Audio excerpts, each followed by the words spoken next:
Munini wa RAIS Rigathi Gachagua norĩtie rwang'i rwa nthikĩri KUTHINGATIIRIA na MPUI na gwĩkĩra mpene antu baria bakuringithanwa na gĩkuũ kĩa David Muthiani Sniper ũrĩa woragirwe na njĩra ya ũnyomo mweri jumwe muthiru. Akiaria mathikoni ja ithe wa seneta wa Nyandarua John Methu, Gachagua augĩte ta thirikari batĩtĩkĩria ũragani bwa antu batina maetia gwĩta nambere Kenya untu buria bukugwatwa mbaru ni mutongeria wa baria baingi mbunge nene Kimani ICHUNG'WAH. Akiaria mathikoni oja ukinya we ICHUNG'WAH norĩtie rwang'i rwa ũkaria kũgĩta MPUI kũrĩkia ũtuĩria kenda Sniper anogokua akiuga ati nja yawe ni ugĩte atethikwa mwanka Kioto kiawe kionore.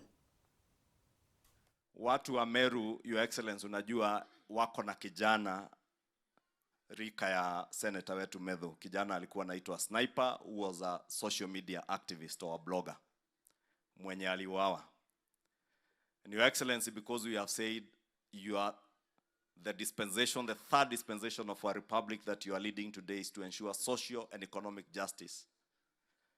Your Excellency, nafurahi DCI wanafanya juhudi kuhakikisha that those who killed that young man in Meru County are brought to justice. And I want to take this opportunity to also ask, because we have laid to rest Mzee Michael today. The family of Sniper in Meru are yet to lay him to rest, awaiting justice. We want to ask both DCI and the office of the DPP to expedite the investigations and ensure that those who killed that young man are brought to justice and charged before court. Because, Your Excellency, as you promised when you were sworn in, the era of political persecution and executions must be behind us in our republic. We must have a country where the rule of law and justice and are the order of the day rather than the exception. Even what has happened in Meru, huyo kijana ameuawa, the law must take its course.